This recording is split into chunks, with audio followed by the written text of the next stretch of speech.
അതല്ല അപകടം, അതിന് ശേഷം പറഞ്ഞ വരിയാണ് അപകടം.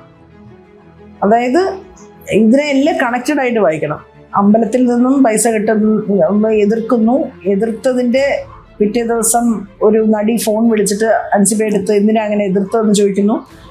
എന്ത് തെറ്റാണ് ഞാൻ ചെയ്തതെന്നാണ് അൻസിബ ചോദിച്ചത്. അൻസിബയോട് എനിക്കുള്ളത് സൗഹൃദമല്ല, ബഹുമാനമാണ്. ഉണ്ണി ശിവപാല് ഒരുപാട് ഏകാന്തത അനുഭവിക്കുന്ന ആളാണ്.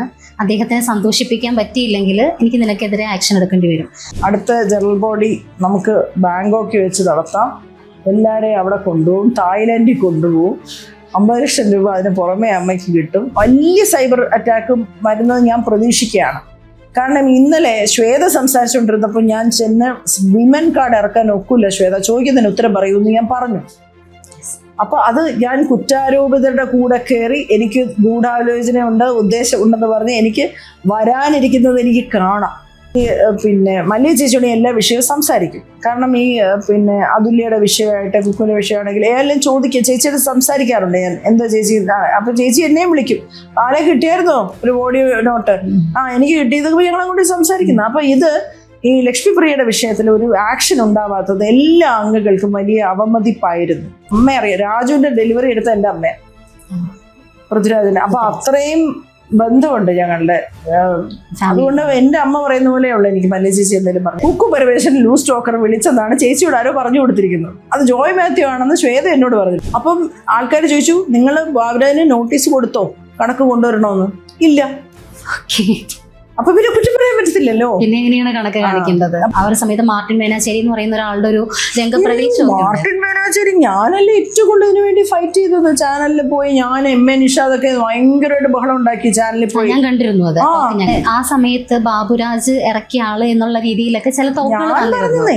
അതെ. അപ്പൊ അത്തരത്തിൽ വരുമ്പോ ബാബുരാജിന്റെ കഴിഞ്ഞ ദിവസത്തെ ഒരു സ്റ്റേറ്റ്മെന്റ് കണ്ടു, ഇത് ശ്വേത തന്നെയാണ് ഇങ്ങനെ ഒരാളെ രംഗപ്രവേശം ചെയ്യിപ്പിച്ചതെന്ന്. ഇപ്പോൾ നമ്മൾ അറിയുന്നതെന്ന് വെച്ചാൽ വലിയൊരു PR സംഘത്തിനെ വലിയ പണം കൊടുത്ത് ഏൽപ്പിച്ചിട്ടുണ്ട് പോലും ശ്വേതയ്ക്കെതിരെ സംസാരിച്ച ആൾക്കാർക്കെതിരെ എല്ലാം അറ്റാക്ക് ചെയ്യാനായിട്ട്. ഓഡിറ്റർ പറഞ്ഞു ഇതിനകത്ത് ലൂപ്പ് ഹോൾസ് ഉണ്ട്. ഞാൻ കൊടുത്തത് ഒരു ഇന്റേണൽ ഓഡിറ്റ് റിപ്പോർട്ട് അല്ല, ഇതൊരു ക്വാളിഫൈഡ് റിപ്പോർട്ടാണ്. സത്യം പ്രവെയിൽ ചെയ്യും. അതിങ്ങനെ സൂര്യനെ പോലെയാണ്, അതിങ്ങനെ തെളിഞ്ഞു നിൽക്കുകയാണ്.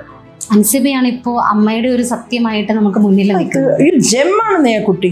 അൻസിബയുടെ ഒരു സങ്കടം അതായിരുന്നു, ഇവര് മാധ്യമങ്ങളുടെ മുന്നിൽ പിന്നെ ഭാവനയും ഇവിടുന്ന് പോയവരെയും എല്ലാം തിരിച്ചു വിളിക്കുമെന്ന് പറഞ്ഞിട്ട് അകത്ത് അങ്ങനെ ചർച്ചയേ ഉണ്ടായില്ല. അപ്പൊ അത് എൻ്റെ ഞാനാണെങ്കിൽ ചെയ്യൂല, വിട്ടുകളയും. കാരണം നമ്മളൊക്കെ എത്ര ചീത്ത കേട്ട് അതൊക്കെ നമ്മളുടെ ഇതൊക്കെ ലോകത്തുള്ള. പക്ഷെ അൻസിബയ്ക്കുന്ന എന്തിനാ ഞാനത് അനുഭവിക്കേണ്ടി വരുന്നത്? ഞാൻ വഴി കിടക്കുന്ന അടി വാങ്ങിച്ച് വീട്ടിൽ കൊണ്ടുപോകില്ല ചേച്ചി എന്ന് പറയുമ്പോൾ ശരിയാണ്, അങ്ങനെയാണ് ചെയ്യേണ്ടത്. പോയിക്കോ, ഫൈറ്റ് ചെയ്യും. നമ്മള് ശരി മോൾ ചെയ്യണം. ടിനി ടോമിന് ഒരു ഏറ്റവും വലിയ വിഷയം ഉണ്ടായത് പ്രേം നസീറിന്റെ വിഷയത്തില്. പ്രേം നസീർ സാറിനെ അറ്റാക്ക് ചെയ്ത ഭയങ്കര വിഷയമായ ആരെ ഇടപെട്ടെ തീർത്തു കൊടുത്തേ? ഉറപ്പായിട്ടും അൻസിബയുടെ ഭയങ്കര ഫാനാണ്. സത്യമായിട്ട് പ്രായം ഉണ്ടോന്ന് പോലും അറിയില്ല കുട്ടിക്ക്. നമസ്കാരം മാം. ഒരുപാട് കോൺട്രവേഴ്സീസും കാര്യങ്ങളും ഒക്കെ ആയിട്ട് പൊട്ടിത്തെറികൾ അവസാനിക്കാതെ അമ്മ അങ്ങനെ നിൽക്കുമ്പോൾ ഇപ്പോൾ ഡേ ബൈ ഡേ മിനിറ്റുകൾ കൊണ്ടാണ് വാർത്തകൾ വന്നുകൊണ്ടിരിക്കുന്നത്. ഇപ്പോൾ കുറച്ച് ദിവസങ്ങളായിട്ട് ഞാൻ ശ്വേത മേനോൻ പറഞ്ഞൊരു വാക്കിൽ തന്നെ തുടങ്ങട്ടെ, മാധ്യമങ്ങളോട് മാത്രം പ്രതികരിക്കുന്ന ചേച്ചി, അങ്ങനെയാണ് മാമിനെ വിശേഷിപ്പിച്ചതെന്ന് പറയുന്നു. അപ്പോൾ മാധ്യമങ്ങളോട് പറയണം എന്നുണ്ടെങ്കിൽ ഉറപ്പായിട്ടും മാം ഈ ഒരു ഫീൽഡിൽ നിന്നിട്ടുള്ള ആളാണ്. അപ്പോൾ മാധ്യമങ്ങളോട് പറയണമെങ്കിൽ നേരില്ലാത്ത കാര്യങ്ങളിൽ മാധ്യമങ്ങളെ ഫേസ് ചെയ്യാൻ നമുക്ക് പറ്റില്ല. ഞാൻ ഒരു മാധ്യമത്തിനെ ഇന്ന് വരെ വിളിച്ചിട്ട് മാധ്യമങ്ങളോട് സംസാരിക്കണമെന്ന് പറഞ്ഞിട്ടില്ല. അതെ, ഉണ്ടോ? ഇല്ല, ഒരിക്കലും ഇല്ല. ഞങ്ങളാണ് ഇങ്ങോട്ട് അപ്രോച്ച് ചെയ്യുന്നത്. എപ്പോഴും ഇങ്ങോട്ടാണ് ഒരു ഇന്റർവ്യൂ വേണം, അല്ലെങ്കിൽ ഞങ്ങൾ താഴെ വന്നിരിക്കുന്നുണ്ട്, ഒന്ന് സംസാരിച്ചോട്ടെ, എന്താണ് എന്റെ വിഷയം, അറിയാവുന്ന കാര്യം പറയും, അറിയാത്ത കാര്യമാണെങ്കിൽ അറിയത്തില്ലെന്ന് പറയും. അപ്പോൾ കഴിഞ്ഞ തവണ ശ്വേതയെയും കുക്കുവിനെയും ഞാൻ ഏറ്റവും അധികം സപ്പോർട്ട് ചെയ്തത് കൊണ്ട് അവരുടെ ഈ അൻസിബ വന്നൊരു വിഷയം പറഞ്ഞതിന് ശേഷം തീർച്ചയായിട്ടും അവർ എൻ്റെ അടുത്ത് വരിക എന്നുള്ളത് സ്വാഭാവികമായിട്ടുള്ള കാര്യമാണ്. കാരണം ഞാൻ അത്രയധികം അവരെ സപ്പോർട്ട് ചെയ്ത് അവർ ജയിച്ചപ്പോൾ അത്രയും ആഘോഷത്തോടെ ഇനി അമ്മ എന്ന് വിളിപ്പിക്കണമെന്ന് മാധ്യമങ്ങളോട് വഴക്കിട്ട് അവരെ കൊണ്ട് അമ്മ എന്ന് വിളിപ്പിച്ച ഒരാളെന്നുള്ള നിലയ്ക്ക് അങ്ങനെ ആരോപണങ്ങൾ വരുമ്പോൾ ഒരു പെൺകുട്ടി തന്നെയാണ് ഒരു ആരോപണം പറയുന്നത്. നമ്മളൊരു പുരുഷന് വേണ്ടിയല്ല സംസാരിച്ചത്, ഒരു പെൺകുട്ടിയാണ് ആരോപണം പറയുന്നത്, ചെറിയ പെൺകുട്ടിയാണ് ആരോപണം പറയുന്നത്. അപ്പൊ പറഞ്ഞപ്പോൾ എന്താണെന്ന് ചോദിക്കാൻ എൻ്റെ അടുത്ത് വന്ന് എനിക്ക് അങ്ങനെ സംസാരിച്ച് തുടങ്ങേണ്ടി വന്ന ഒരു വിഷയമാണിത്.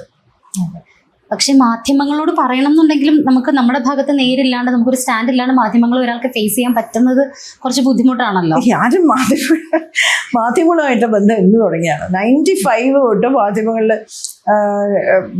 ചാനലിൽ ഞാൻ ഒരു സ്ഥിരമായിട്ട് വരുന്ന ഒരാളല്ലേ. അപ്പോൾ കേരള സമൂഹത്തിന് എന്നെ അറിയാം.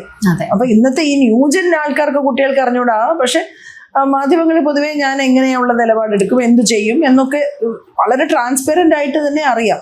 എന്റെ കുഴപ്പം അറിയാം, ഞാൻ എല്ലാം അറിയാം. അല്ല, അതിനൊരു പരിഹാസച്ചുവയോടുകൂടി കണ്ട ശ്വേത മാം ഇപ്പോ മാധ്യമങ്ങളെ കാണുന്നുണ്ട്.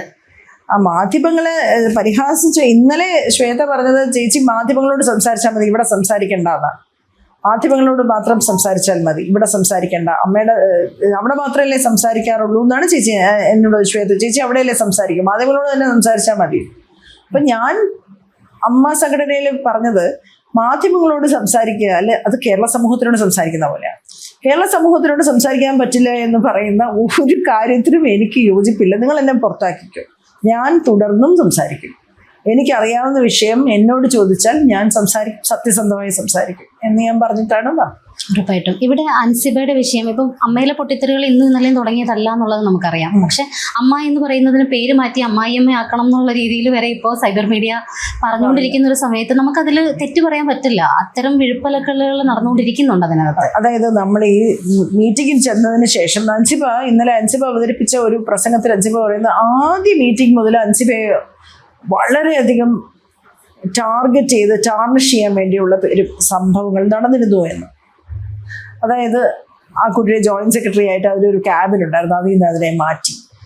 അതുപോലെ അത് പറയുന്ന ഒരു കാര്യം പറയാൻ സമ്മതിക്കാതിരിക്കുക. അത് ഏറ്റവും പാഷനറ്റ് ആയിട്ട് ചെയ്തുകൊണ്ടിരുന്നതാണ് സഞ്ജീവനി പദ്ധതി. അതായത് മരുന്നുകളെല്ലാം കൃത്യമായിട്ട് കൊടുക്കുക. അപ്പോൾ എല്ലാ അംഗങ്ങൾക്കും അൻസിബയോട് ഇത്ര ഇഷ്ടം എന്താണെന്ന് അറിയാമോ? ഒരാൾക്ക് പനിയാണെന്ന് പറഞ്ഞാൽ അൻസിബ 4 പ്രാവശ്യം വിളിക്കും, എങ്ങനെയുണ്ട്, മരുന്ന് കഴിച്ചോ, എല്ലാം ഫോളോ അപ്പ്. അവരെ അസുഖം മാറുന്നവരെ അൻസിബയുടെ ഫോളോ അപ്പ് ഉണ്ടാവും. അത് എല്ലാവരും കഴിഞ്ഞ പ്രാവശ്യം പറഞ്ഞാണ്. അതുകൊണ്ടാണ് എതിരില്ലാതെ ജോയിന്റ് സെക്രട്ടറി ആയത്. ആദ്യം തന്നെ ചെയ്തത് ഈ കുട്ടിയെ മാറ്റിയത്. എന്നിട്ട് പറഞ്ഞു, അൻസിബ ഇനി മെമ്പേഴ്സിനോട് സംസാരിക്കുന്നതെന്ന് ഒരു വിലക്കും കൂടെ കൊടുത്തു.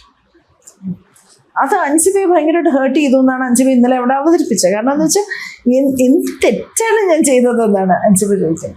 എനിക്ക് എൻ്റെ ആൾക്കാരെ കാണുക അല്ലെ അവരോട് സംസാരിക്കുന്ന വിഷയങ്ങളിൽ നിന്ന് എന്നെ മാറ്റി നിർത്തി. ഞാൻ പാഷനറ്റ് ആയിട്ട് ചെയ്തുകൊണ്ടിരുന്ന ഒരു ജോലിയില്ലെന്ന്.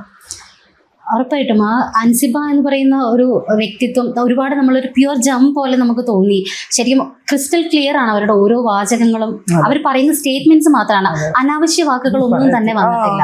പക്ഷെ ഇപ്പുറത്ത് നിന്ന് പൊട്ടിത്തെറികൾ നമ്മൾ ഒരുപാട് അമ്മയിൽ നിന്ന് ലേക്കായിട്ടുള്ള ഒരുപാട് വോയിസ് ക്ലിപ്പുകളൊക്കെ നമ്മൾ കേട്ടിട്ടുണ്ട്. ലക്ഷ്മി പ്രിയയുടെ ആണെങ്കിലും അങ്ങനെ ഒരുപാട്.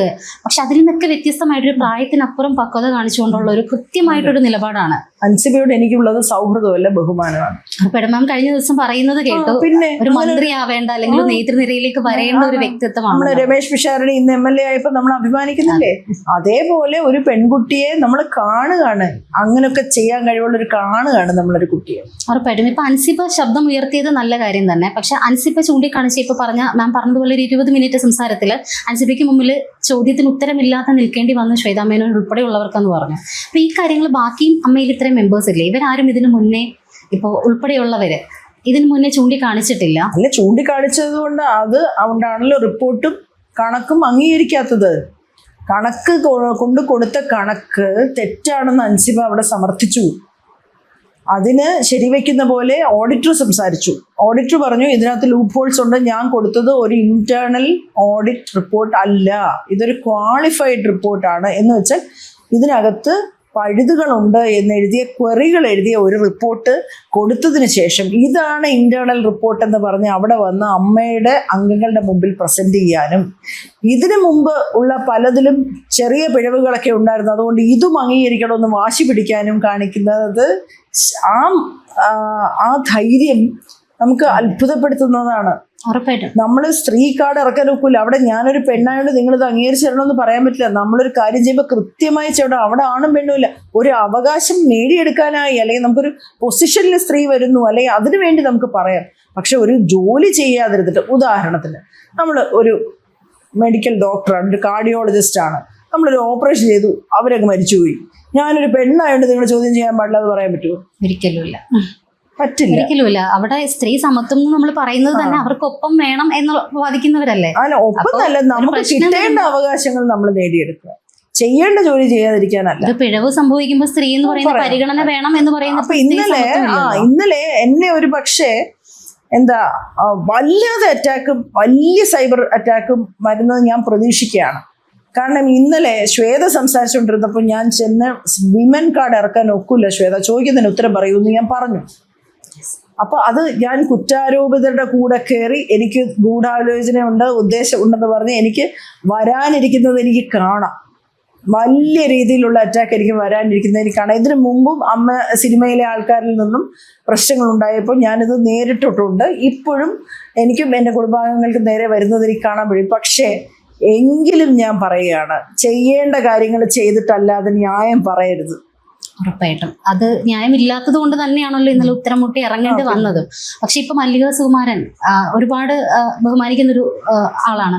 പക്ഷെ അവര് ഇപ്പൊ അവരൊരു ഫേസ്ബുക്ക് പോസ്റ്റ് പുറത്ത് വന്നതിൽ മാലാപാർവതി ഇതിൽ ഗൂഢാലോചന നടത്തി എന്നുള്ള രീതിയിലേക്കൊക്കെ മാധ്യമങ്ങൾ കൊണ്ടുവരുന്നുണ്ട്. അതിന്റെ സത്യാവസ്ഥ എന്താണെന്ന്?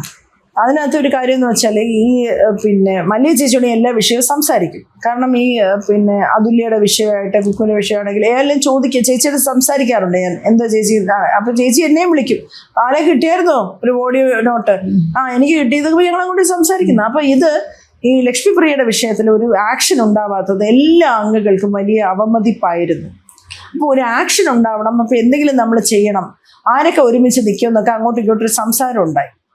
അപ്പം ഞാൻ മല്ലിക ചേച്ചിയോട് ചോദിച്ചു, മല്ലിക ചേച്ചി ഇങ്ങനെ ഒരു ചർച്ച നടക്കുന്നുണ്ട് കേട്ടോ എന്ന് ചോദിച്ചപ്പോൾ എന്ത് നമുക്ക് ജനറൽ ബോഡി സംസാരിക്കാൻ മാല, ഇതിവിടെ സംസാരിക്കേണ്ടെന്ന് പറഞ്ഞു. ഇന്ന് ചേച്ചി മീറ്റിങ്ങിൽ പറഞ്ഞത് അങ്ങനെ വല്ലവരും ചോദിക്കുന്നുണ്ട് എന്നെ വിളിക്കുന്നു പറഞ്ഞു എന്നാ. അങ്ങനെ പക്ഷേ ഞാൻ കേട്ടില്ല. ചേച്ചി എന്നോട് പറഞ്ഞത് നമുക്ക് ജനറൽ ബോഡിയിൽ അന്ന് കാണാം, ഇനി അമ്മ വിഷയം സംസാരിക്കേണ്ടെന്ന്. ഞാൻ പിന്നെ വിളിച്ചിട്ടുമില്ല, ഞാൻ ഒരു കാര്യത്തിൽ ഇടപെട്ടിട്ടില്ല. അമ്മയുടെ രാവിലെ ഒരു ഒപ്പ് ശേഖരണം നടന്നു. ഇവര് വിചാരിക്കുന്നത് ഞാൻ വിളിച്ചു പറഞ്ഞത് ഇതാണെന്നാ, അവിശ്വാസ പ്രമേയം. അവര് വിചാരിക്കുന്നത് ഇതാണെന്നാ മല്ലിക സുകുമാരൻ വിചാരിക്കുന്നത്. മല്ലിക ചേച്ചി അല്ല മല്ലിക ചേച്ചിയോട് പറഞ്ഞു മനസ്സിലാക്കി കൊടുത്തത്. അപ്പൊ അതൊരു തെറ്റിദ്ധാരണയോടെ പുറത്തുണ്ടായത്. ഞങ്ങളിപ്പോ മാതൃഭൂമി ചാനലിൽ ചർച്ച ചെയ്തത്. ഞാൻ പറഞ്ഞു ചേച്ചി എന്നെ 2 വഴക്ക് പറഞ്ഞു. ചേച്ചി എന്റെ അമ്മ അറിയാം, രാജുവിന്റെ ഡെലിവറി എടുത്ത എന്റെ അമ്മയാണ്, പൃഥ്വിരാജിന്. അപ്പൊ അത്രയും ബന്ധമുണ്ട് ഞങ്ങളുടെ. അതുകൊണ്ട് എൻ്റെ അമ്മ പറയുന്ന പോലെയുള്ളൂ എനിക്ക് മല്ലിക ചേച്ചി എന്തെങ്കിലും പറഞ്ഞു. അവർക്കൊന്നും എതിരെ ഉത്തരം പറയാനോ അവരോടൊരു വാക്ക് പറയാനോ ഞാൻ ആളല്ല. അത് മറ്റൊരു കാര്യമാണ്.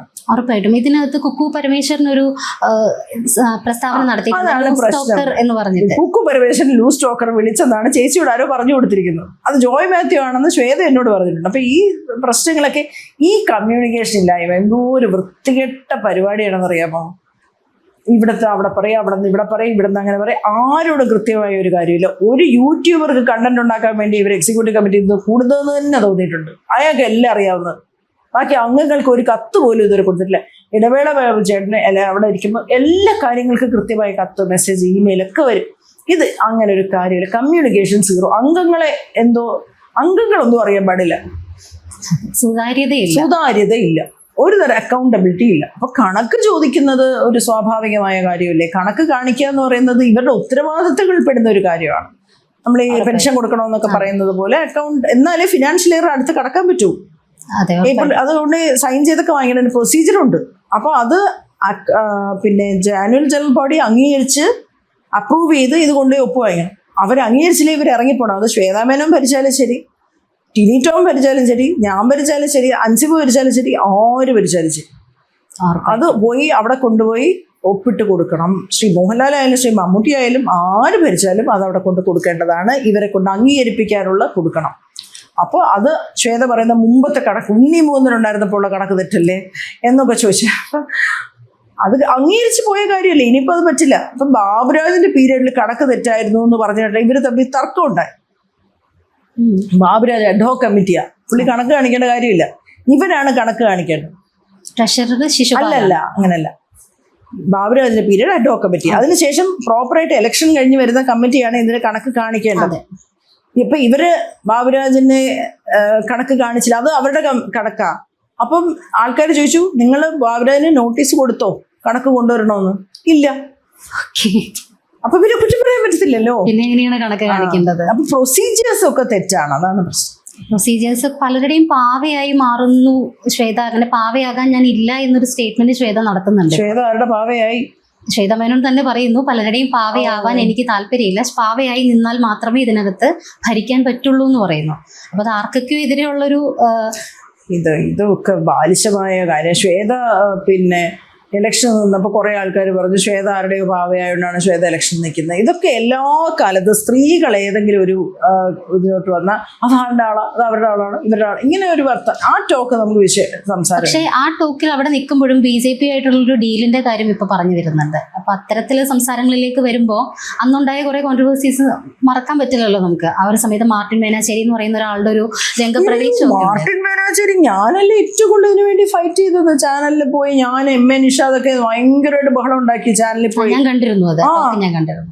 അത് ഇപ്പൊ ഒരു ചർച്ചയല്ല, അതൊരു വിഷയമല്ല, അതിനുശേഷം അത് സംസാരമായിട്ടില്ല. അപ്പൊ ഇങ്ങനത്തെ പിന്നെ മാത്രമല്ല വേറെ പ്രധാനപ്പെട്ട അമ്മയിലെ തന്നെ അംഗങ്ങൾക്കെതിരെ ശ്വേത പറഞ്ഞിട്ടുള്ള ഒരുപാട് കാര്യങ്ങൾ കേട്ടിട്ട് ഞാൻ പ്രതികരിച്ചിട്ടുണ്ട്. പ്രതികരിച്ചിട്ടുണ്ട്. അപ്പൊ അതൊക്കെ ഇപ്പൊ നമ്മൾ തിരിഞ്ഞാലോചിക്കേണ്ടിയിരിക്കുന്നു. അവര് പറഞ്ഞത് ശരിയാണോ, അവര് വെറുതെ അപ്പൊ ഒരു വേർഷൻ കേട്ടിട്ട് നമ്മൾ കൗണ്ട് ചെക്ക് ചെയ്യാതെ വിശ്വസിച്ച് ഒരുപാട് കാര്യങ്ങൾ പ്രവർത്തിച്ചിട്ടുണ്ട്. അപ്പോൾ അതൊക്കെ ഈ ഇപ്പോഴത്തെ ഈ ഭരണസമിതിയുടെ കാര്യങ്ങൾ പറയുമ്പോൾ ഒരു പക്വതക്കുറവ്, പാവമാണ് കേട്ടോ, പക്ഷെ പക്വതക്കുറവുണ്ടോ എന്നുള്ളത് നമ്മൾ പരിശോധിക്കണം. ആ സമയത്ത് ബാബുരാജ് ഇറക്കിയ ആള് എന്നുള്ള രീതിയിലൊക്കെ ചില തോന്നുന്നു. അതെ, അപ്പൊ അത്തരത്തിൽ വരുമ്പോൾ ബാബുരാജിന്റെ കഴിഞ്ഞ ദിവസത്തെ ഒരു സ്റ്റേറ്റ്മെന്റ് കണ്ടു, ഇത് ശ്വേത തന്നെയാണ് ഇങ്ങനെ ഒരാളെ രംഗപ്രവേശം ചെയ്യിപ്പിച്ചതെന്ന്. സാധാരണ നമ്മുടെ ഒരു രാഷ്ട്രീയ പശ്ചാത്തലമൊക്കെ എടുത്ത് നോക്കുമ്പോൾ ഒരു ഇലക്ഷൻ വരുമ്പോൾ ഒരു പെണ്ണ് കേസ് വരുന്നതും ഇത്തരം ഒരു കോൺട്രവേഴ്സി ഉണ്ടാക്കുന്നതും ഒക്കെ അവർക്ക് ഇതിന് വേണ്ടിയിട്ടാണ്. അപ്പൊ അതുപോലെ തന്നെയാണെന്ന് ബാബുരാജ് പറഞ്ഞു വെക്കുമ്പോൾ അതിൽ എന്തെങ്കിലും സത്യം ഉള്ളതായിട്ട് തോന്നുന്നുണ്ട്. അങ്ങനെ എനിക്ക് ബാബുരാജ് പറഞ്ഞതിനെ കുറിച്ച് പറയാൻ എനിക്കറിയില്ല. പക്ഷെ ഇപ്പോൾ നമ്മൾ അറിയുന്നതെന്ന് വെച്ചാൽ വലിയൊരു PR സംഘത്തിനെ വലിയ പണം കൊടുത്ത് ഏൽപ്പിച്ചിട്ടുണ്ട് പോലും ശ്വേതക്കെതിരെ സംസാരിച്ച ആൾക്കാർക്കെതിരെ എല്ലാം അറ്റാക്ക് ചെയ്യാനായിട്ട്. വിക്ടിം കാർഡ് ഇറക്കി ജയിക്കുന്ന പോലെ, അല്ലെങ്കിൽ എല്ലാവരും ഇപ്പൊ മാം ഉൾപ്പെടെ എല്ലാവരും ആ സമയത്ത് കട്ടയ്ക്ക് കൂടെ നിന്നു ശ്വേത മേനോൻ. അപ്പൊ ശരിക്കും ഒരു വിക്ടിമൈസ് ചെയ്തിട്ട് വിക്ടിം കാർഡ് ഇറക്കിക്കൊണ്ട് ജയിച്ചതുപോലെ, ഇപ്പൊ ലേഡി കാർഡ് വുമൺ കാർഡ് എന്നൊന്നും ഞാൻ പറയുന്നില്ല, പക്ഷെ ആ സമയത്ത് ഒരു വിക്ടിം കാർഡ് ഉണ്ടായിരുന്നു. കട്ടയ്ക്ക് കൂടെ നിന്നു. ആരാണ് ശ്വേതയെ പറയാനെന്നും പറഞ്ഞു ഞങ്ങൾ എല്ലാവരും ചാടി ഇറക്കി മുണ്ടും പടക്കി കുത്തി. പക്ഷെ അതിനുശേഷം അതങ്ങോട്ട് വാനിഷ് ആയി. ഇപ്പൊ നമ്മൾ തിരിഞ്ഞാലോചിക്കുന്ന സമയത്താണ് അതെ പല കാര്യങ്ങളും എവിടേക്കോ. കാരണം ഇന്നലത്തെ കമ്മിറ്റിയിൽ വളരെ വിഷമകരമായ കാര്യം, എന്തെങ്കിലും ഒരു കാര്യം ഒരാൾ ഉന്നയിക്കുമ്പോൾ അത് പേഴ്സണൽ അറ്റാക്ക് ആയിട്ട് എടുക്കുക. അങ്ങനെ ചെയ്യരുത്. ഒരു നേതൃത്വത്തിലിരിക്കുന്നവരും ചെയ്യരുത്. നമ്മൾ പറയുമ്പോൾ ഒരിക്കലും അത് പേഴ്സണൽ കാര്യമല്ല. നമ്മൾ ഉത്തരവാദിത്തങ്ങൾ ചെയ്തില്ല എന്ന് പറയുമ്പോൾ അതിനെ അങ്ങനെ കാണാനുള്ള ഒരു പക്വത വേണം. ഇപ്പോൾ അതുല്യയുടെ കേസ് വന്നപ്പോഴാണെങ്കിലും അതുല്യ പറയുന്ന ഭയങ്കര ഇതായിട്ടുള്ളൊരു സ്റ്റേറ്റ്മെന്റ് അവർ പറയുന്നുണ്ട്. പരാതിപ്പെട്ടപ്പോൾ കുക്കു പരമേശ്വരൻ പറഞ്ഞത് ഉണ്ണി ശിവപാൽ ഒരുപാട് ഏകാന്തത അനുഭവിക്കുന്ന ആളാണ്, അദ്ദേഹത്തെ സന്തോഷിപ്പിക്കാൻ പറ്റിയില്ലെങ്കിൽ എനിക്ക് നിനക്കെതിരെ ആക്ഷൻ എടുക്കേണ്ടി വരും. അങ്ങനെ ഒരു സ്ത്രീ പറയുന്ന സ്റ്റേറ്റ്മെന്റ് പുറത്തു വന്നിട്ട് പോലും പിന്നീട് എന്താണ് അമ്മയിൽ നടന്നത് എന്നുള്ളത് എനിക്കിതൊന്ന് അത്ഭുതത്തോടെ ഞാൻ കേൾക്കുവാണ് കേട്ടോ. അങ്ങനെയൊക്കെ കുക്കു പറഞ്ഞതാണോ എനിക്കറിയില്ല. ഇത് പറയുന്ന പോലെ കുക്കു ഒരിക്കലും അതിനെ ഇത് പറഞ്ഞിട്ടില്ല എന്നൊന്നും പറയില്ല. അതാണ് കുക്കുവിന്റെയൊക്കെ പ്രശ്നം. ഇന്നലെ പക്ഷെ അവര് ഭയങ്കര സ്നേഹമായിരുന്നു ശ്വേതയും കുക്കും കൂടെ. ഇന്നലെ ഭയങ്കര ചക്രയായിരുന്നേ. അല്ല, ഇതിനകത്ത് മാം പറയുന്നത് പോലെ ഇവിടെ കേൾക്കുന്നത് അവിടെ പറയുന്നു. ശരിക്കും നമുക്ക് അറിഞ്ഞൂടെ ഇതിനകത്ത്. ഇനിയിപ്പൊ ഞാൻ ഒന്നും വിശ്വസിക്കുന്നില്ലേ. നമ്മൾ കേട്ട കാര്യങ്ങളല്ലാതെ അവര് പറഞ്ഞു ഇവര് പറഞ്ഞു എന്ന് പറഞ്ഞ് ഞാൻ ഒന്നും വിശ്വസിക്കുന്നില്ല. ഒരു കാര്യം ആരോപണം വരുമ്പോ അത് നമ്മൾ ചെയ്തിട്ടില്ലെങ്കിൽ അത് ഇല്ല എന്ന് പറയാം. അതുല്യ എവിടെ പോയി? എന്തുകൊണ്ടാണ് ഈ മുഹമ്മദ് എന്ന് പറയുന്ന ആളെ നിങ്ങൾ എല്ലാരും പോയി അന്വേഷിച്ചിട്ട് അയാൾ എന്താ നടന്നതെന്ന് ചോദിക്കാത്തത്? അയാളെ കാണാനേ ഇല്ല. ഇതൊക്കെ അവരവിടുത്തെ ഓഫീസ് മാനേജറും അവിടെ ഒരു ഏജൻസിയിൽ നിന്ന് വന്ന സെക്യൂരിറ്റിയുമാണ്. ഇവരൊക്കെയാണ് അമ്മ മെമ്പേഴ്സിനെ കുറിച്ചും അമ്മയെ കുറിച്ചും ഒക്കെ സംസാരിക്കുന്നത്. ഇത് ശ്രീ മോഹൻലാൽ, മമ്മൂട്ടി എന്നൊക്കെ പറയുന്ന വലിയ ആൾക്കാരുള്ള പത്മഭൂഷണും വിഭൂഷണും ഒക്കെ കിട്ടിയിട്ടുള്ള അവരുടെ പേരിൽ കുറച്ച് സ്പോൺസർഷിപ്പ് ഒക്കെ കിട്ടി പാവങ്ങൾക്ക് ഒരു എന്താ പറയുക ഒരു വലിയ ശതമാനം അമ്മമാർക്ക് മരുന്നും കാര്യങ്ങളും ഒക്കെ കൊടുക്കുന്നൊരു നല്ല സംഘടനയാണ്. അതിനകത്ത് എന്താ പറയാ വളരെ ബാലിശമായ തർക്കങ്ങളും കാര്യങ്ങളും പാടില്ല എന്നാണ് എൻ്റെ അഭിപ്രായം. ഈ ബാലിശം എന്ന് പറയുന്ന വേർഡ് എടുത്തുകൊണ്ട് തന്നെ പറയട്ടെ. കഴിഞ്ഞ ദിവസം ഇങ്ങനെ പറയുന്നുണ്ടായിരുന്നു, തായ്ലൻഡിൽ വെച്ചിട്ട് മീറ്റിംഗ് നടത്തും, അതുപോലെ 1500 രൂപ കൂട്ടിക്കൊടുക്കും. അത്തരം ബാലിശമായ കുറച്ച് കാര്യങ്ങൾ മുന്നോട്ട് വെച്ചുകൊണ്ടായിരുന്നു ശ്വേതയുടെ ഒരു ആമുഖ പ്രസംഗം തുടങ്ങിയത് എന്നുള്ളത്. ആമുഖ പ്രസംഗമല്ല, പ്രസിഡൻഷ്യൽ അഡ്രസ്, അധ്യക്ഷ പ്രസംഗം. അധ്യക്ഷപ്രസംഗം തന്നെ ഇത്രയും ബാലിശമായിരുന്നു എന്ന് പറയുമ്പോൾ അധ്യക്ഷ പ്രസംഗത്തിൽ പറയുകയാണ് 1500 രൂപ കൂട്ടും, അടുത്ത ജനറൽ ബോഡി നമുക്ക് ബാങ്കോക്ക് വെച്ച് നടത്താം, എല്ലാവരെയും അവിടെ കൊണ്ടുപോകും, തായ്ലൻഡിൽ കൊണ്ടുപോകും, 50 ലക്ഷം രൂപ അതിന് പുറമെ അമ്മയ്ക്ക് കിട്ടും, പിന്നെ എല്ലാവർക്കും ജോലി. ഒരു 7-8 മാസം ഭരിച്ച ഒരാൾ തന്നെയാണ്. 1500 രൂപ കൂട്ടാൻ മറ്റേ ഈ ആൾക്കാരുടെ ജോലിയൊക്കെ വളരെ നല്ല കാര്യം. ആൾക്കാർക്ക് സ്ഥിരമായ വരുമാനം ഉണ്ടാക്കി കൊടുക്കണം, അത് കൊടുക്കാമായിരുന്നു, കഴിഞ്ഞ പ്രാവശ്യം കൊടുത്തിട്ടില്ല. അപ്പൊ ഈ ഒരു പ്രതിസന്ധി ഘട്ടത്തിൽ ഇങ്ങനെ അനൗൺസ് ചെയ്യുമ്പോഴേ ആൾക്കാർക്ക് അത് ഭയങ്കര തമാശ. പക്ഷെ ഇതിലും വലിയ ആരോപണങ്ങൾ ഇപ്പൊ അൻസിബ നേരത്തെ പറഞ്ഞൊരു കാര്യം എന്ന് പറഞ്ഞാൽ, ഇപ്പൊ അൻസിബയെ അവിടെ പോലീസ് സ്റ്റേഷനിൽ വെച്ച് ഹരാസ് ചെയ്തു എന്ന് പറയുന്നത് വലിയൊരു ക്രൈം തന്നെയാണ്. അതും CCTV, വനിതാ പോലീസ് സ്റ്റേഷനിൽ CCTV ഇല്ല എന്ന് പറയുന്നത് അതിലും വലിയ ക്രൈമാണ്. അപ്പൊ അത്തരത്തിലൊരു ഇൻസിഡന്റ് ഉണ്ടായി, താൻ ആക്ഷേപിക്കപ്പെട്ടു എന്ന് നമ്മളിപ്പോ ഒരു കമ്മിറ്റിയിൽ നിൽക്കുമ്പോൾ അമ്മയിൽ പറയാന്നുള്ളത് അൻസിബയുടെ ഇതാണല്ലോ. അൻസിബ പറഞ്ഞപ്പോൾ അതിവിടെ ഇത്തരം ടോക്കുകൾ ഇവിടെ സംസാരിക്കാൻ പറ്റില്ല, അത് പുറത്ത് തീർക്കണം എന്നാണ് ശ്വേത പറഞ്ഞതെന്ന് പറയുന്നു. അതല്ല അപകടം, അതിന് ശേഷം പറഞ്ഞ വരിയാണ് അപകടം. അതായത് ഇതിനെല്ലാം കണക്റ്റഡ് ആയിട്ട് വായിക്കണം. അമ്പലത്തിൽ നിന്നും പൈസ എതിർക്കുന്നു, എതിർത്തതിൻ്റെ പിറ്റേ ദിവസം ഒരു നടി ഫോൺ വിളിച്ചിട്ട് അൻസിബ എടുത്ത് എന്തിനാ അങ്ങനെ എതിർത്തതെന്ന് ചോദിക്കുന്നു. ആ അമ്പലത്തിൽ അറിയിക്കുന്നു, ഒരു മുസ്ലിമായ വ്യക്തി ഇത് എതിർത്തിട്ടുണ്ടെന്ന് അറിയിക്കുന്നു. അതിനുശേഷം ഉടനെ തന്നെ 2 ദിവസത്തിനകം 1.5 മാസം മുമ്പ് നടന്ന ഒരു മെസ്സേജിനെ കുറിച്ച് പരാതി പോകുന്നു. അവിടെ അൻസിബയെ വിളിച്ചിട്ട് കുറേ നേരം ഇരുത്തുന്നു, അൻസിബയെ അങ്കലാപ്പിലാക്കുന്നു. അങ്ങനൊന്നും അങ്കലാപ്പിലാകുന്ന കുട്ടിയല്ല, പക്ഷെ ആ സമയത്ത് കുറച്ച് ഷേക്കണായിരുന്നു. അങ്ങനെ ആയതിനു ശേഷം ഇതിനെക്കുറിച്ച് വിഷമിച്ച് വിളിച്ച് പറയുന്നത് നത്തിങ് ടു ഡു വിത്ത് അമ്മ എന്ന് പറഞ്ഞിട്ട് പറയുന്നത്, ഞാൻ വിചാരിച്ചിരുന്നെങ്കിൽ അവരെനിക്ക് 2 കോടി രൂപ തരുമായിരുന്നു എന്നാണ്. അതാണ് നമ്മളെ സങ്കടപ്പെടുത്തുന്ന കാര്യം. ഉറപ്പായിട്ടും അൻസിബയെ പോലുള്ള ലേഡി ഇപ്പോൾ ഇത് കൂടുതൽ കാര്യങ്ങളിലേക്ക് വരുമ്പോഴത്തേനും ശരിക്കും ഇതുപോലെ പോലീസ് സ്റ്റേഷനുകളിൽ ഇതുപോലെ ഹരാസ്മെന്റ് അനുഭവിക്കുന്ന ഒരുപാട് പെൺകുട്ടികൾ ഇതിന് ശേഷം, അൻസിബയ്ക്ക് ശേഷം ഫിലിം ഫീൽഡ് ആയതുകൊണ്ട് മാത്രം അൻസിബയുടെ വിഷയം നമ്മൾ പുറത്തിറങ്ങി. പക്ഷെ അൻസിബ ഒരു മാതൃകയായിട്ട് ഒരുപാട് പെൺകുട്ടികൾ അതിന് ശേഷം ഈ ഒരു CRSJS എന്ന് പറഞ്ഞിട്ട് ഒരു ഇതുവഴി സോഷ്യൽ ജസ്റ്റിസിന്റെ ഒരു ഫോറം വഴി ഒരുപാട് പെൺകുട്ടികൾ ഇപ്പൊ പരാതിയായിട്ട് മുന്നോട്ട് വന്നിട്ടുണ്ട്. അപ്പോൾ അത് അൻസിബ ഒരു തുടക്കം കുറിക്കുക തന്നെ ചെയ്തത്. അതും സിനിമാ മേഖല ആയതുകൊണ്ട് മാത്രമായിരിക്കാം ചിലപ്പോൾ അൻസിബയുടെ വിഷയം ഇത്രയും പൊങ്ങി വന്നത്. പക്ഷെ അവരിതൊക്കെ പറയുമ്പോഴും അൻസിബയ്ക്കെതിരെ ഈ ലക്ഷ്മിപ്രിയ കൊടുത്തു എന്ന് പറയുന്ന പരാതി അടുത്ത ദിവസം മുതൽ കേസ് വരാനിരിക്കുകയാണ്. 26-ാം തീയതിയാണെന്ന് എനിക്ക് തോന്നുന്നു. അപ്പോൾ ആ ഒരു വിഷയത്തിൽ അൻസിബ ലക്ഷ്മിപ്രിയ കൊടുത്തൊരു കേസ് എന്താണ് ശരിക്കും, അത് അവരുടെ ഭർത്താവ് അവരെ ഈ അൻസിബയുടെ മെസ്സേജ് കണ്ടിട്ട് തല്ലി ചതച്ചു അല്ലെങ്കിൽ ഹരാസ് ചെയ്തു എന്നാണ്. അപ്പൊ അങ്ങനെ വരുമ്പോൾ സ്വമേധയാ പോലീസ് കേസെടുക്കുന്നത് ഭർത്താവിനെതിരെ കൂടിയല്ലേ. അതിന് പകരം അൻസിബയെ ഒരു റൈറ്റും ഇല്ലാത്തൊരു കാര്യത്തിൽ നിങ്ങളുടെ അസോസിയേഷനിൽ പെട്ട ഒരു കുട്ടീനെ വിളിച്ചു വരുത്തി ഹരാസ് ചെയ്തു എന്ന് പറയുമ്പോൾ അത് ചോദ്യം ചെയ്യാനായിട്ട് എന്തുകൊണ്ടും നിങ്ങളുടെ കൂട്ടത്തിൽ നിൽക്കുന്നവർ ചോദിക്കേണ്ടതല്ലേ. അങ്ങനെ ഒരു ഇത് കിട്ടാണ്ട് വന്നപ്പോഴാണ് അൻസിബയ്ക്ക് മുന്നോട്ട് ഇറങ്ങി വരേണ്ടി വന്നത്. ഒന്നല്ല, പല പല കാര്യങ്ങൾ ഇതുപോലെ വന്നിട്ട് ഒന്നിനും അൻസിബയെ ടാർഗറ്റ് ചെയ്യുന്നു മനസ്സിലായിട്ടാണ് അൻസിബയ്ക്ക് ഇത്രയും വലിയ ക്ലൗട്ടൊക്കെ ആയിരുന്നെങ്കിൽ, അൻസിബ ആരുടെയെങ്കിലും പാവയായിരുന്നുവെങ്കിൽ അൻസിബയുടെ പ്രശ്നങ്ങളൊന്നും അപ്പൊ തന്നെ സോൾവ് ചെയ്യപ്പെട്ടെ. അൻസിബ ഗത്യന്തരം ഇല്ലാതെ ഓടി മാധ്യമങ്ങളുടെ മുന്നിൽ പോയി, അവിടെ അറ്റാക്ക് വന്നപ്പോഴത്തേക്ക് അൻസിബ ഓടി പോലീസിൽ പോയി, ഗവൺമെന്റിൽ പോയി. നമ്മളുടെ ഒക്കെ പബ്ലിക് ഇമേജ് ഭയങ്കര ഇമ്പോർട്ടൻ്റ് ആണ്. സിനിമയിലാണ് വർക്ക് ചെയ്യുന്നത്. അപ്പോൾ ആ പബ്ലിക് ഇമേജ് രക്ഷിക്കാൻ ആ കുട്ടി ഒരു മതതീവ്രവാദി അല്ല എന്ന് സ്വയം പ്രഖ്യാപിക്കേണ്ടി വരുന്ന ഒരു സാഹചര്യം കേരളത്തിലും ഉണ്ട് എന്ന് പറയാൻ ഭയങ്കര വിഷമമാണ്. കാരണം ഒരു പ്രസ് കോൺഫറൻസ് നടത്തി ഒരാൾ പറയാണ് മതതീവ്രവാദിയാണെന്ന് അൻസിബ എന്ന് സംശയമുണ്ടെന്ന് ആലോചിക്കും. കേരള സമൂഹം അത് എത്ര ശ്രദ്ധയോടെ എടുത്തു എന്ന് എനിക്കറിയില്ല. നമുക്ക് ഗുരുതരമായ ആരോപണമല്ലേ. ഇതിന്റെ മുന്നൊരുക്കങ്ങൾ തന്നെയാണ് ആ 17 പേരടങ്ങുന്ന ആ ഭരണസമിതിക്കകത്ത് ചിലർ നടത്തിക്കൊണ്ടിരുന്നത്. തീർച്ചയായിട്ടും അത് ഇതിൽ ഏറ്റവും കൂടുതൽ ഇപ്പൊ അമ്മയിലെ ബാക്കി കാര്യങ്ങളൊക്കെ മാറ്റി വെച്ചുകൊണ്ട് നമ്മൾ ഏറ്റവും ഹൈലൈറ്റ് ചെയ്യേണ്ടത് ഈ ഒരു വിഷയം തന്നെയാണ്. മത തീവ്രവാദി എന്നൊരു പെൺകുട്ടിയെ വിളിക്കുന്നത്, ഈ വർഗീയത കേരളത്തിലേക്ക് ഇങ്ങനെ കുത്തി നിറക്കാൻ കൊണ്ടുവരുന്ന ഇതൊക്കെ, അതിനിടയിൽ BJP ഡീല് സംശയിക്കപ്പെടുന്നു എന്ന് പറയുന്നു. ഈ പറയുന്നത് എനിക്ക് തെളിവൊന്നുമില്ല, ആരോപണങ്ങൾ തെളിവില്ലെങ്കിൽ പോലും ഇത്രയും ആളുകളെ സ്ഥാനാർത്ഥിമാരായിട്ട് കൊടുക്കുന്നു. ഇതൊക്കെ ആരോപണങ്ങളാണ്, നമുക്ക് അതിനെ കുറിച്ച് അറിയത്തില്ല. അറിയാത്ത കാര്യം ഞാൻ പറയത്തില്ല. ഇതാ ഞാൻ നേരത്തെ പറഞ്ഞു, എനിക്ക് അറിയുന്ന കാര്യം ഞാൻ പറയും. പക്ഷെ കണക്റ്റഡ് ആയിട്ട് പോകുമ്പോൾ പലതും നമുക്ക് സംശയങ്ങൾ തോന്നുന്നുണ്ട്. പലത് എന്ന് വെച്ചാൽ എന്തിനാണ് ഇങ്ങനെ ഓവർ റിയാക്ട് ചെയ്യുന്നതെന്ന് നമുക്ക് സംശയം തോന്നുന്നുണ്ട്. ഇത്രയൊക്കെ പ്രശ്നം ഉണ്ടാക്കാൻ വേണ്ടി ഒന്നുമില്ല. കണക്ക് കാണിച്ചില്ല, അവിടെ നിന്ന് റിസൈൻ ചെയ്യേണ്ടി വന്നു, അതാണ് വിഷയം. അതിനെ ഇത്രയും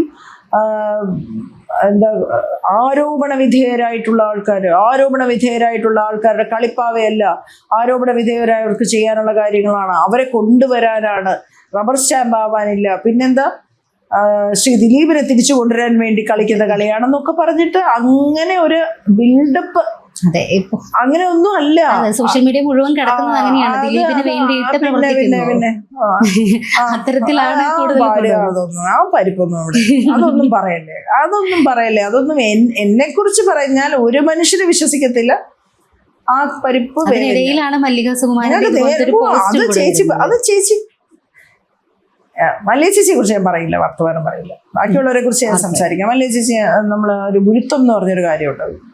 ഞാൻ പറഞ്ഞില്ല, അതെനിക്ക് എൻ്റെ അമ്മയും പറയുന്ന പോലെയാണ്. ഇപ്പൊ എൻ്റെ അച്ഛനും അമ്മയൊക്കെ നമുക്ക് ചിലപ്പോൾ ഒരു വളരെ വല്ലാതെ വഴക്ക് പറയും. ചിലപ്പോൾ കാര്യമുള്ളതാവും, ചിലപ്പോൾ കാര്യമില്ലാത്തത്. അത് ഞാൻ സംസാരിക്കില്ല. പക്ഷെ അമ്മ ഇപ്പൊ മല്ലിക അമ്മ പറഞ്ഞ വേറൊരു കാര്യം എന്ന് പറഞ്ഞാൽ സ്ത്രീകളില്ല അതിൽ, ഇപ്പോ കേപ്പബിൾ ആയിട്ടുള്ള ഒരു സ്ത്രീ പോലും ഇല്ല എന്ന് പറയുന്നുണ്ട്. അതൊക്കെ എങ്ങനെ പറയാൻ പറ്റും? ആശ അരവിന്ദ് എന്ന് പറയുന്ന പെൺകുട്ടിയെ കുറിച്ച് എല്ലാവർക്കും നല്ല അഭിപ്രായമായിരുന്നു. അതായത് കഴിഞ്ഞ പ്രാവശ്യം ഇതിനകത്ത് എടുത്തതാണ്. നീനക്കുറിപ്പ് നന്നായി ജോലി ചെയ്തിരുന്നു എന്ന് തന്നെയാണ് എല്ലാവർക്കും അഭിപ്രായം. നീന കുറച്ച് ഇമോഷണൽ ആണെന്നേ ഉള്ളൂ, നല്ല കുട്ടിയാണ്, കള്ളം പറയാത്ത കുട്ടിയാണ്. നീനക്കുറിപ്പിനോട് കള്ളം പറഞ്ഞേ പറ്റൂ എന്ന് പറഞ്ഞ് നിർബന്ധിച്ചുകൊണ്ടിരിക്കുമായിരുന്നു ആ കമ്മിറ്റിയിലെ ആൾക്കാരെല്ലാവരും. കാരണം ഇവിടെ എല്ലാവരും ഒന്നാണെന്ന് കാണിക്കാനായിട്ട്. ഇങ്ങനെ പറ്റില്ല എന്ന് പറഞ്ഞു. അപ്പൊ ആ കള്ളത്തിന്റെ പുറത്തൊന്നും നിൽക്കില്ല. അതാണ് ഇവർ ആദ്യം മനസ്സിലാക്കണം. ആണ് പെണ്ണ് എന്നുള്ള കാർഡുകൾക്കൊക്കെ മുകളിൽ ഏറ്റവും പ്രധാനപ്പെട്ട ഒരു വാക്കുണ്ട്, സത്യമേ വിജയിക്കുള്ളൂ. ആ വഴിയിൽ പറഞ്ഞതുകൊണ്ട് ഏത് നിലയ്ക്ക് പൈസ കൊടുത്ത ആൾക്കാരെ കൊണ്ട് ചീത്ത പറയിപ്പിച്ചാലും സത്യം പ്രവെയിൽ ചെയ്യും. അതിങ്ങനെ സൂര്യനെ പോലെയാണ്, അതിങ്ങനെ തെളിഞ്ഞു നിൽക്കുകയാണ്. അൻസിബയാണ് ഇപ്പോ അമ്മയുടെ ഒരു സത്യമായിട്ട് നമുക്ക് മുന്നിൽ നിൽക്കുന്നത്. ഈ ജെമ്മാണ് ആ കുട്ടി. ഞാൻ പറഞ്ഞ എന്റെ കൂട്ടുകാരിയോ സുഹൃത്തോ ഒന്നുമല്ലേ, ഒരു കൊച്ചു പോളല്ലേ. പക്ഷെ നമുക്കതിന്റെ ഒരു വെളിച്ചം കണ്ടിട്ടാണ് നമ്മളെ ഫാൻ ആവുന്നത്. പക്ഷെ അതിൽ ഈ അൻസിബ ശരിക്കും ഒരു അമ്മയ്ക്കൊരു പുതുജീവൻ കൊടുക്കാനായിട്ട് ഞാൻ അതിന്റെ ഫാനാണ്. അത് കേൾക്കുമ്പോൾ ചിലർക്ക് ഇഷ്ടപ്പെടില്ല. എന്തിനാണ് അൻസിബയെ കുറിച്ച് അൻസിബ അങ്ങനെ പറഞ്ഞു ഇങ്ങനെ പറഞ്ഞു, മാലാപാർവതിക്ക് എന്തോ ഞാൻ ഇങ്ങനെ മാലാപാർവതിക്ക് ശരി തോന്നുന്ന ആളെ ഏത് ചെറിയ കുട്ടിയാണെങ്കിലും അത് കൊള്ളാം എന്ന് പറയാൻ അത് എൻ്റെ രക്തത്തിലുള്ള എന്ത് ചെയ്യാൻ പറ്റും. അത് വലിയൊരു ക്വാളിറ്റി തന്നെയാണ് കേട്ടോ. എന്ന് വെച്ചാൽ സ്ത്രീകൾ തമ്മിൽ ചേരില്ല എന്ന് പറയുന്നിടത്ത് എത്ര പ്രായം പോലും നോക്കാതെ ആ കുട്ടിയുടെ ഫാനാണ് എന്ന് പറയുന്ന രീതിയിലേക്ക് ഇപ്പോൾ ഇത്രയും എക്സ്പീരിയൻസ്ഡ് ആയിട്ടുള്ള മാം അത് പറയുമ്പോൾ ഇല്ല കുഞ്ഞെ, അത് നമ്മൾ അങ്ങനെ അല്ല. ആ കുട്ടിയെ നമ്മൾ ഫാനായി പോവും. അതിന് അങ്ങനെയാണ് എൻ്റെ തോട്ട്സിന്റെ ക്ലാരിറ്റി.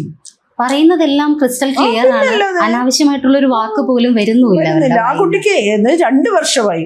ഒരാൾ പൊളിയണമെങ്കിൽ, ഒരാളുടെ പ്രശ്നങ്ങൾ മനസ്സിലാവണമെങ്കിൽ ഒരു സംഘടനയിൽ 6 മാസം പോലും വർക്ക് ചെയ്യേണ്ടത് നമുക്കിപ്പോൾ തെളിഞ്ഞല്ലോ. അതെ, ഈ കുട്ടി 2 വർഷമായിട്ട് വർക്ക് ചെയ്യുവാണ്. ഒരു കളങ്ക ആ കുട്ടിയെ കുറിച്ച് പറയാനില്ല. അതെ, കൃത്യമായിട്ടല്ലേ. എന്തൊരു ഹാർഡ് വർക്കിംഗ് പെൺകുട്ടിയാണ്. ഉറപ്പായിട്ടും അൻസിബ, ഞാൻ വിചാരിക്കുന്നത് അമ്മയിൽ വലിയ മാറ്റം വരും എന്നാണ്. അടുത്ത പ്രാവശ്യത്തെ ഇലക്ഷൻ അൻസിബ നിൽക്കുമെങ്കിൽ അൻസിബയെ പ്രൊട്ടക്ട് ചെയ്യാൻ ചെറുപ്പക്കാരായിട്ടുള്ള ഒരു വലിയ സമൂഹം വരും. ഇപ്പോൾ മാറി നിൽക്കുന്ന ഒരു വലിയ സമൂഹം അൻസിബയുടെ കൂടെ ഉണ്ടെന്നാണ് ഞാൻ വിശ്വസിക്കുന്നത്. അവരെല്ലാവരും വരും, അമ്മയെ മറ്റൊരു തലത്തിലേക്ക് കൊണ്ടുപോകുന്നതാണ് എൻ്റെ പ്രതീക്ഷ. ഇതൊന്നും നമുക്ക് ആർക്കും ഒന്നും നേടാൻ വേണ്ടിയിട്ടല്ല. ഈ സംഘടന നന്നായി പോണം. ജനങ്ങൾ കൈയടിക്കുന്ന ആൾക്കാർ താരസംഘടനയുടെ താരങ്ങളായി ഉണ്ടാവണം, അല്ലാതെ ആരെങ്കിലും കയറി ഇരിക്കരുത്. അൻസിബ മുന്നോട്ട് വെച്ചൊരു കാര്യം കൂടി ഭയങ്കര ഇൻട്രസ്റ്റിംഗ് ആയിട്ട് തോന്നിയത്, ഇനി വരുന്ന ആളുകൾ ഉറപ്പായിട്ടും ഇവിടുന്ന് കൊഴിഞ്ഞു പോയ എല്ലാവരെയും തിരിച്ചു വിളിക്കണം. അത് വരുന്നു വരാതിരിക്കുന്നു എന്നുള്ളത് അവരുടെ ഒരു കാര്യമാണ്. അൻസിബയുടെ ഒരു സങ്കടം അതായിരുന്നു. ഇവർ മാധ്യമങ്ങളുടെ മുന്നിൽ പിന്നെ ഭാവനയും ഇവിടുന്ന് പോയവരെയും എല്ലാം തിരിച്ചു വിളിക്കുമെന്ന് പറഞ്ഞിട്ട് അകത്ത് അങ്ങനെ ചർച്ചയേ ഉണ്ടായില്ല. എന്തിനാ കള്ളം പറയുന്നതെന്ന് പറയുന്ന ഒരു നിഷ്കളങ്കമായ ചോദ്യം ഈ കുട്ടി ചോദിക്കുമ്പോഴത്തേക്ക് ബാക്കിയുള്ളവർ പൊളിഞ്ഞു വീഴുവാണ്. ഈ മുഖം മൂടിയും അല്ലെങ്കിൽ മാധ്യമങ്ങളുടെ മുമ്പ് ഇങ്ങനെ പറഞ്ഞിട്ട് നമുക്ക് ഇങ്ങനെ അകത്ത് ചെയ്താൽ മതി എന്ന് വിചാരിക്കുന്ന ഒരു മുഖം ഇല്ലാത്തൊരു കുട്ടിയാണ് അൻസിബ. അതാണ് ഞാൻ പറയുന്നത്, ഞാൻ എൻ്റെ ഫാനാണെന്ന്. എന്ന് വെച്ചാൽ അതിന് ആ ഒരു നിഷ്കളങ്കത്തുണ്ടല്ലോ, ആ ഒരു നെയ്വായിട്ടുള്ള ഒരു സത്യസന്ധത, അത് നമ്മൾ മിസ്സിംഗ് ആണെന്നേ ലോകത്തുനിന്ന്. അപ്പൊ അത് കാണുമ്പോൾ ഉണ്ടാകുന്ന ഒരു എക്സൈറ്റ്മെന്റ് ആണ് അൻസിബയോട് എനിക്ക് തോന്നുന്നത്.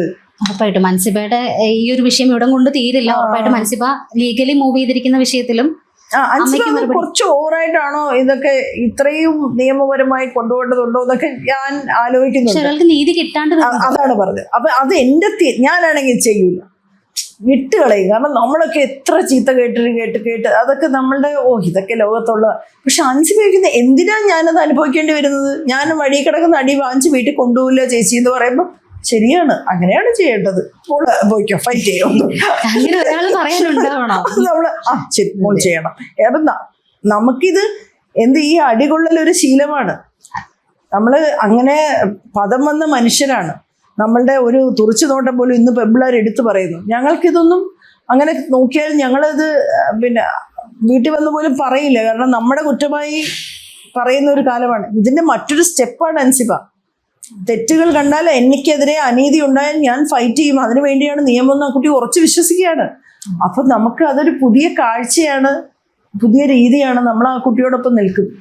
ഉറപ്പായിട്ടും തിരിച്ച് നോ പറയേണ്ടടുത്തും പ്രതികരിക്കേണ്ടടുത്തും കിട്ടുന്ന ഒരു സുഖം എന്താണെന്നുള്ളത് കുട്ടിക്ക് മനസ്സിലായിട്ടുണ്ട് അനുസരിച്ച്. അതുകൊണ്ട് തന്നെ ആ കുട്ടിയുടെ മുന്നോട്ടുള്ള പോക്കും ക്ലിയർ ആയിരിക്കും എന്നുള്ളത് നമുക്ക് ഉറപ്പുള്ള കാര്യമാണ്. ഇവര് ഇങ്ങനെയുള്ളവർ മാറാതിരിക്കട്ടെ. അതെ, ഉറപ്പായിട്ട്. അല്ല, അൻസിബ മാറുമെന്ന് നമുക്ക് തോന്നുന്നില്ല. അവരുടെ അതാണ് ലോകത്തിൽ വരുമ്പോഴത്തേക്ക് അത്രയും നെയ്വായിട്ട് ഒരാൾ വളർന്നു വരുമോ എന്ന് അത് നമുക്ക് ഭയങ്കര. ടിനി ടോമിനെ അവസരങ്ങൾ തട്ടിയെടുക്കാൻ വേണ്ടി ചെയ്തു എന്നൊക്കെ പറഞ്ഞിട്ട് പറയുമ്പോഴും അൻസിബ ചോദിക്കുന്നത്, ഞാൻ എന്തിനാണ് അദ്ദേഹത്തോട് എനിക്ക് അസൂയ തോന്നുന്നത്? ഞങ്ങൾ രണ്ടുപേരും രണ്ട് തലങ്ങളിൽ നിൽക്കുന്ന അല്ലെങ്കിൽ ജൂനിയർ ആയിട്ടുള്ള ഒരു കുട്ടിയായിട്ട് വന്നിട്ടേ ഉള്ളൂ. ടിനിയോട് അത്തരത്തിലുള്ള ബാലിശമായിട്ടുള്ള ഒരുപാട് സ്റ്റേറ്റ്മെന്റ്സ് ഒരിക്കലും അംഗീകരിക്കാൻ പറ്റില്ല. കാരണം എന്താ അറിയോ, ടിനി ടോമിന് ഒരു ഏറ്റവും വലിയ വിഷയം ഉണ്ടായത് പ്രേം നസീറിന്റെ വിഷയത്തില്. പ്രേം നസീർ സാറിനെ അറ്റാക്ക് ചെയ്ത ഭയങ്കര വിഷയമായ ആരെ ഇടപെട്ടെ തീർത്തു കൊടുത്തേ?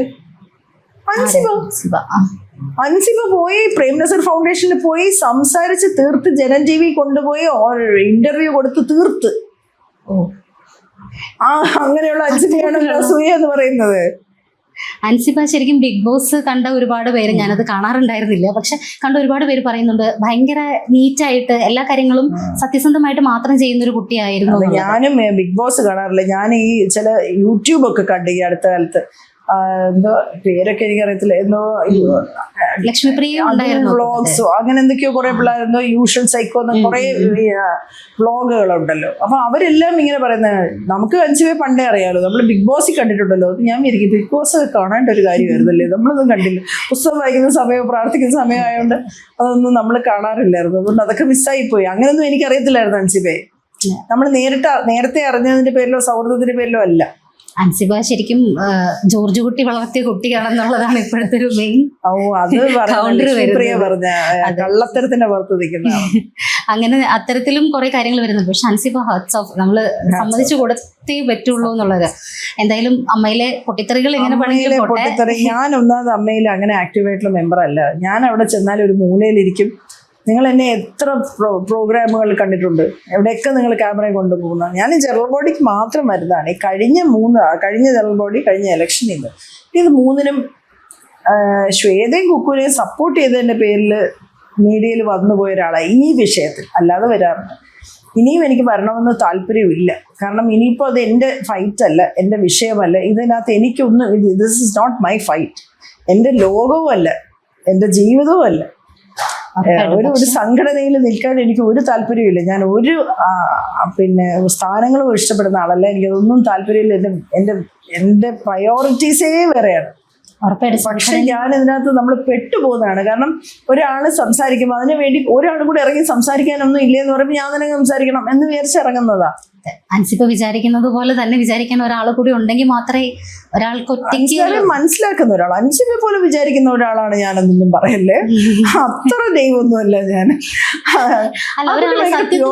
സംസാരിക്കാൻ പറ്റുന്നത് പ്യോറാണ്, അതെനിക്ക് തിരിച്ചറിയാം. കാരണം നമ്മൾ കണ്ടിട്ടുണ്ട് അങ്ങനത്തെ മനുഷ്യരെ. പ്യോറായിട്ടുള്ള ആൾക്കാർ ഈ ലോകത്തുണ്ടാണോ എന്ന് വിശ്വസിക്കുന്നത്. ഞാനൊന്നും ആ കാറ്റഗറി ഒന്നും അല്ല. അൻസിബയ്ക്കൊപ്പം നിന്ന് സംസാരിക്കാനുള്ള ഒരു തുടക്കം മാം കുറിക്കുമ്പോൾ അതിനൊപ്പം ഒരുപാട് പേര് ചേരും. അപ്പൊ ഒരുപാട് അൻസിബമാര് ഉണ്ടാവണം എന്നാണ് നമ്മുടെ മോളെ പോലെ ഐശ്വര്യയെ പോലെ ഒരാളൊക്കെ എന്താ പറയാ അൻസിബയ്ക്ക് വേണ്ടി ഇന്റർവ്യൂ വേണം എന്ന് പറഞ്ഞു വരുന്നത് തന്നെ ആ കുട്ടിയുടെ നന്മയുടെ ഒരു റിഫ്ലക്ഷൻ ആണ്. ഉറപ്പായിട്ടും അൻസിബയുടെ ഭയങ്കര ഫാനാണ്. സത്യമായിട്ട് പ്രായം ഉണ്ടോന്ന് പോലും അറിയില്ല കുട്ടിക്ക്.